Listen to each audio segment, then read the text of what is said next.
The 80s were a period when the film industry delivered a lot of mega-action masterpieces. We're talking about classics like Ted Kotcheff's First Blood, James Cameron's The Terminator, Mark L. Lester's Commando, John McTiernan's Predator, and Verhoeven's RoboCop, amongst many others. But mind you, in today's video, we will not be talking about these blockbusters. What we will be stressing is a list of underappreciated action flicks devoid of the love they truly deserved back when they were released. That being said, let's take a look at this slew of underrated action romps and immerse ourselves in the nostalgic appeal of the good old 80s. But before we get into our explanation, we do have one very small request. If you enjoy our content, then please support us by subscribing to our channel. This is a small click for you, but for us, it means a lot. Thank you. Now, let's begin.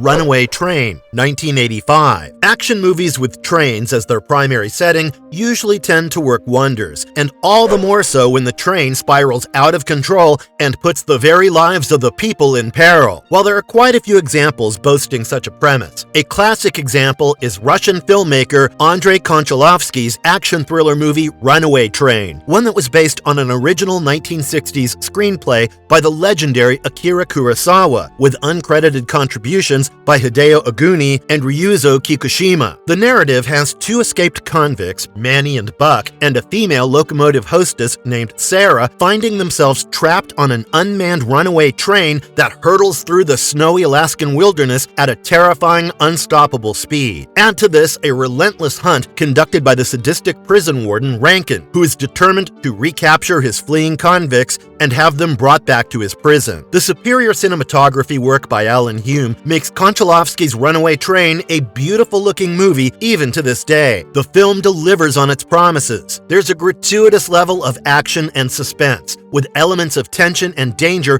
continually building throughout the runtime of 110 minutes. The high point of this flick is the solid cast on display. Jon Voight and Eric Roberts as Manny and Buck deserve special mention here, and believe us when we tell you that the duo's brilliant performances in the movie led them to score 2 Academy Award nominations. Next, we'd also like to mention actors Rebecca De Mornay and John P. Ryan for their perfect portrayals of such finely sketched characters. It's safe to say that the cast is incredible here, and it's the impressive strength of characterization, Voight as the terrifying convict, Roberts as the opportunistic escapee, De Mornay as the unwilling participant, and Ryan as the indefatigable warden that matches the very demands of the film. Also, the pompous score by Trevor Jones adds to the gripping tale and makes Runaway Train a modest masterpiece, one with a rather memorable ending.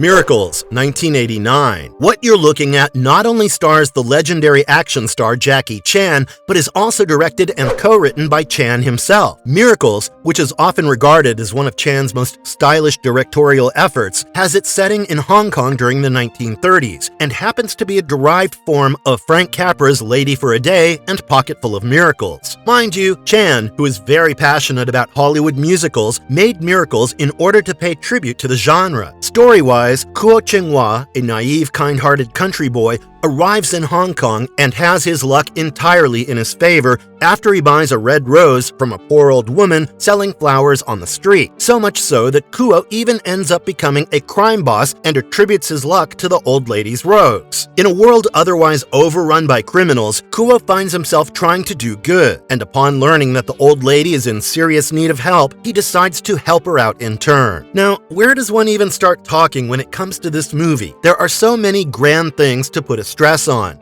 And with that being said, let's begin with Eddie Ma's magnificent production design, which is oozing with textural richness. Every location on display is perfectly detailed and almost looks like a feast for the eyes. With clever dialogue, strong characterization, a screenplay packed with comedic inventiveness, and most importantly, Chan's incredible physicality on full display, it's fitting to state that Miracles is consistently engaging. One literally has to see this film to believe certain things. For instance, instance, a particular scene in a rope factory has to be seen to believe that it's actually happening for real. Kudos to the awe-inspiring fight choreography and stunt work that certainly deserve commendation here. Add to this Arthur Wong's lush cinematography work, and mark our words when we tell you that no one but Wong would have done justice to Miracles. Also, dare we disregard the background score by Sue Kong and Michael Lai, alternate, and Michael Lai, which takes one back to the glory days of Hollywood musicals. The Killer, 1989. You'll be surprised to know that there's a movie that is stated to have the combined energy of The Road Warrior, The Terminator, and RoboCop. Well, that brings us to a particular Hong Kong action crime film written and directed by the legendary John Woo, with Chow Yun-fat portraying the role of a hitman named Ah Jong. As per the plotline, after Ah Jong inadvertently blinds a young nightclub singer named Jenny during a shootout, he sets out on one last mission to pay for Jenny's corneal transplant operation and restore her vision. Throw in a certain detective Li Ying in the mix, and you have fantastic cinema right in front of you. One that's outrageously exhilarating and capable of tingling the palate of even the most jaded moviegoer. True, the movie was not an instant success, but there was no stopping The Killer from receiving critical acclaim internationally, especially for its over-the-top style and jaw-dropping action sequences. The flick's attention to detail is evident in its cinematography, for which Peter Pao certainly deserves mention.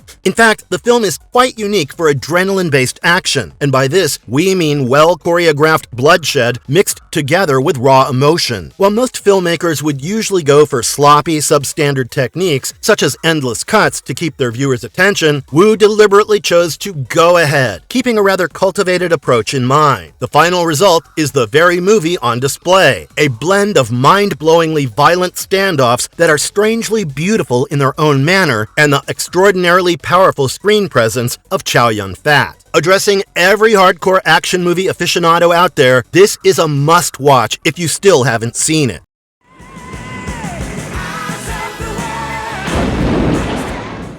Iron Eagle, 1986. Directed and co-written by Sidney Jane Fury, Iron Eagle is about Doug Masters, a hotshot civilian pilot who wishes to follow in his father's footsteps. Doug's father happens to be the highly decorated U.S. Air Force pilot Colonel Ted Masters. When Doug learns that his father's been shot down and captured by the fictitious Arab state of Bilya while he was patrolling over the Mediterranean Sea, and, for the act of trespassing over their territory, is about to be sentenced to hang within 3 days, Doug decides to take matters into his own hands. It's fitting to say that Doug devises his own rescue operation upon realizing that the U.S. government will be doing nothing to save his father, and ends up enlisting the aid of a certain Vietnam veteran pilot named Colonel Charles Chappie Sinclair to execute the rescue mission. Boasting a runtime of 117 minutes, Iron Eagle is highly entertaining, featuring a fantastic soundtrack by Basil Polidoris and some spectacular dogfighting sequences. On a personal level, we think it's a great 1980s guilty pleasure. The whole point of the movie is to not take the storyline too seriously and go with the flow, and if you can manage to do this, then there's no stopping you from having a great time. Iron Eagle is a thrill ride, and everything about this flick screams the 80s, be it the hairstyle, dancing, dialogues, or even the acting for that matter. Actor Jason Gedrick is more than perfect in his role as the son who wants to save his father's life. It's regrettable that the movie became a recipient of such bad reviews, but then again, it must have done something so that it ended up spawning 3 sequels. We suggest you get some beer, make some popcorn, and give this movie a positive shot to better judge for yourself. And if you like it, which we're pretty sure you will, do let us know in the comments section later.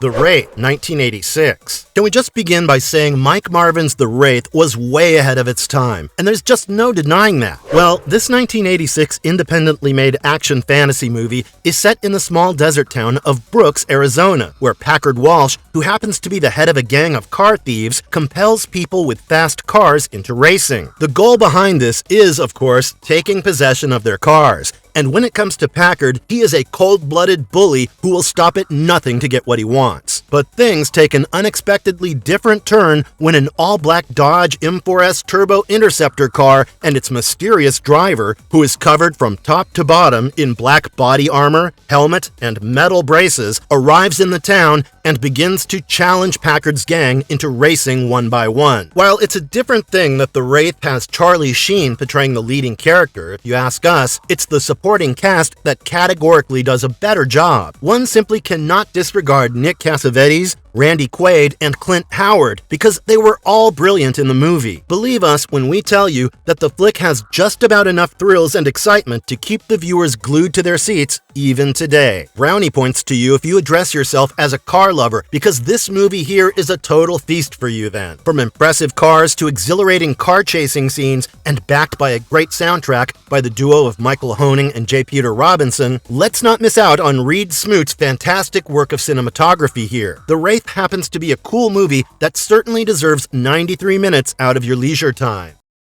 I don't know yet. Shakedown, 1988. First things first, James Glickenhaus's action thriller crime drama flick starring Peter Weller and Sam Elliott in the leading roles is well worth seeking out. As far as the storyline is concerned, it revolves around a burned-out, mild-mannered Manhattan attorney who ends up banding together with a renegade NYPD narcotics detective to probe deeper into a conspiracy of corruption, deceit, and murder. Well, what you're looking at happens to be a highly routine buddy cop picture to the extent of being a typical genre stereotype. But hey, that only makes this movie more intriguing. What works best in the film's favor is the fun pairing of your main characters and John Lindley's superb cinematography. In fact, the NYC locations on display deserve a special mention here, and those who have seen the flick will definitely agree with us on this. Also, please keep in mind that Shakedown is in no way supposed to be treated as a mindless movie. It's fair to call it a legal drama, one that's topped up with spectacular action sequences, enthralling plot twists, and has real characters in realistic settings. Speaking of the film's high points, there are quite a few, but if you ask us our favorite, it has to be the fist fight on top of a moving roller coaster. Well, why don't you give this a shot and thank us later? And all action. How do you like your ribs? Action Jackson, 1988. Craig R. Baxley's action movie has Carl Weathers in the titular role as a tough Detroit police detective who is seen investigating deeper into the professional exploits of corrupt auto magnate Peter Anthony Delaplane after a fallout over a case that involved the criminal son of Delaplane led Jackson to lose things both on a professional as well as a personal level. With Jackson digging more and more into the life of Delaplane, he realizes there is a lot more than meets the eye, and makes up his mind to settle scores with him. Backed by a screenplay by Robert Renault, Action Jackson is hands down one of the best action comedy films to have been released in the 80s. Of course, the movie is loud and ultra cheesy, with ridiculous one-liners and excessively violent action sequences that are pretty much over the top, but it's wildly engaging at the end of the day, and that happens to be the selling point of the whole film. There couldn't have been a better cast for this movie, starting from Weathers and Craig T. Nelson to our foxy ladies Vanity and Sharon Stone. Each did justice to their characters. Next, we'd like to point out the pulsating background score by Herbie Hancock and Michael Kamen, which took the movie notches higher. To every action junkie out there, we highly recommend you give this 96 minutes of pure entertainment a definite watch. Trust us, you won't regret it. The Untouchables, 1987. Brian De Palma's 1987 crime classic not only happens to be one of the most underrated action movies released in the 80s, but it also categorically falls under the list of the best crime movies to have ever been made. Based on Elliot Ness and Oscar Fraley's autobiographical memoir, The Untouchables, and backed by a screenplay by David Mamet, this multi-starrer film has its setting in Chicago during the Prohibition era. The narrative has Kevin Costner essaying the role of Elliot Ness, who is given the task of recruiting and leading a team of incorruptible men so as to halt the illegal activities of the notorious Al Capone and bring Chicago's biggest mafia boss to justice. What makes The Untouchables different from other Al Capone movies is that the story here is narrated slowly from the point of view of law enforcement. The film depicts Capone in his true villain form, which works wonders in favor of the flick. Speaking of the movie's high points, it has to be the cast featured, from Costner, Robert De Niro, Sean Sean Connery and Andy Garcia, everyone's performance was exemplary. De Niro was absolutely menacing as Capone, and he managed to capture the ruthlessness of his character beyond perfection. On the other hand, Sean Connery won an Oscar for his brilliant performance, and may we add that everything from his rugged appearance to his famous dialogues, his demeanor, and his uncompromising edge made his character look so natural. As for De Palma, he effectively maintains an underlying tension right from the very beginning until the very end, and there's never a single dull moment. If you call yourself a fan of crime and gangster flicks, we sincerely urge you to take 2 hours out for this well-constructed, riveting movie.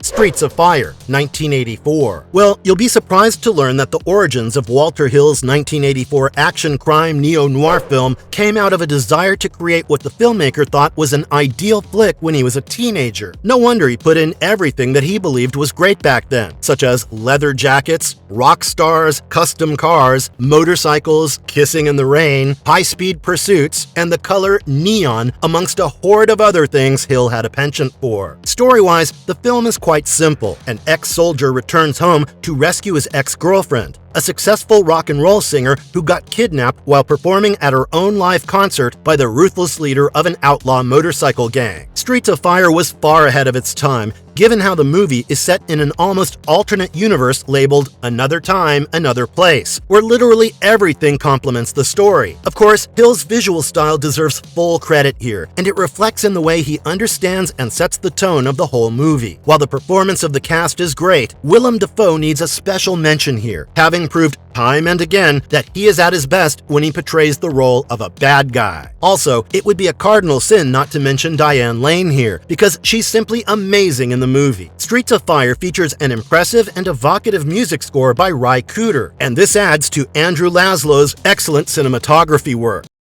Witness, 1985. Directed by Peter Weir and backed by a screenplay by Earl W. Wallace and William Kelly, the plot of this neo-noir crime thriller movie has a young Amish boy and his mother seeking protection from the police after the boy accidentally ends up witnessing a brutal murder. Detective Captain John Book, who's assigned to the case, is also tasked with safeguarding the mother and the son. But upon uncovering evidence of police corruption and his own life being threatened in the process, Book is forced to seek refuge within the Amish community. Witness is well worth watching because it's one of the very few movies that focus on the Amish culture and their way of life. With Witness, Weir delivers an engaging film of different styles while craftily fusing two completely different worlds: the simplicity of the Amish lifestyle with modern culture. The movie works on 3 levels: thriller, drama, and romance, all of which are elevated by Maurice Jarre's musical score and John Seale's gorgeous cinematography. While there's no denying that Harrison Ford has given one of his finest performances in the film, you'll be surprised to learn that he wasn't the only one considered for the role of John Book. Apparently, actors Sylvester Stallone and Jack Nicholson were both considered for the character, but the role eventually landed on Ford, and the rest, as you all know, is history. With brilliant direction by Weir, every scene is impactful, and it's only fitting to say that Witness features one of the best on-screen kisses in the history of films.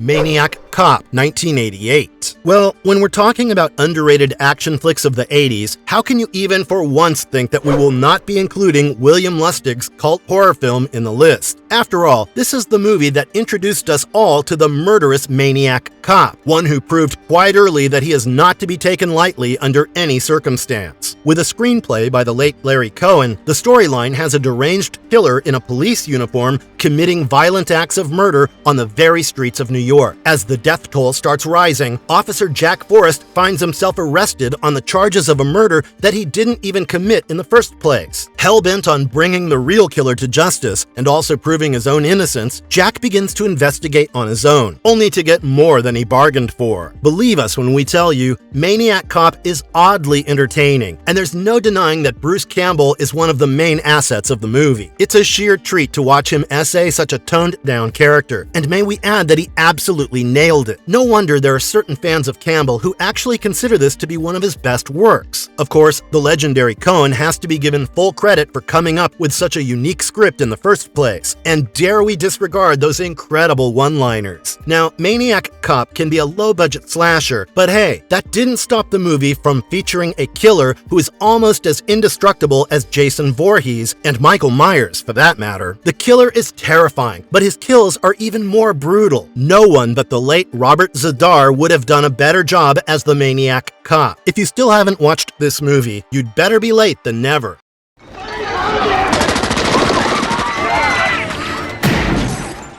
Black Rain, 1989. Ridley Scott's neo-noir action thriller movie revolves around two NYPD detectives who arrest a member of the Yakuza and are tasked with escorting him back to Japan. But once they reach Japan, the man ends up tricking the detectives and escaping. With the officers attempting to track the man down, they find themselves getting dragged deeper and deeper into the Japanese underworld, and soon learn that the only way they can win is if they do things the Japanese way. What you're looking at is a solid thriller, accentuated by Hans Zimmer's impressive musical score and Jan de Bont's marvelous cinematography. Throw in a clash of cultures and a cobweb of intrigue, and that's how you get to keep your audience glued to their seats for the entire runtime of 125 minutes. Backed by a screenplay by Craig Bolton and Warren Lewis, it's sad that this movie is supremely underrated and never really got the credit it truly deserves, despite Scott glamorously directing it and the movie's visual style being so impressive in the first place. So much so, Black Rain is often addressed as the younger sibling of Blade Runner, and those who have seen both films will happily be able to make out our reference here.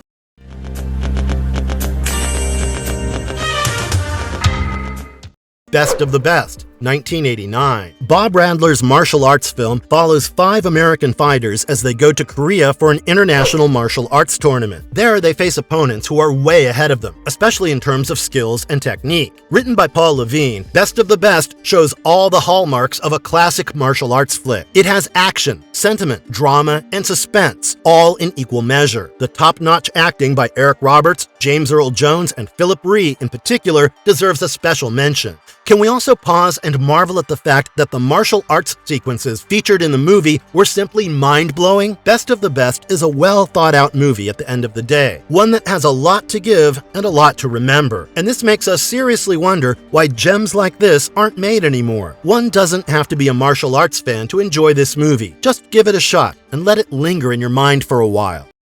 Marvelous verdict. Well, that's all for today, and with this, we finally come to the end of our video. So which of these underrated action films from the 80s have you watched or missed out on? Did your favorite movie make it on our list? We hope it did, and if it didn't, do let us know the names of the movies. Also, we'd love to know your thoughts in the comments section down below. Now, if you enjoy this video, you know what to do. Please do leave a thumbs up and stay tuned with us as we promise to come back with more exciting content. Till then, goodbye and thanks for watching. Have a nice one.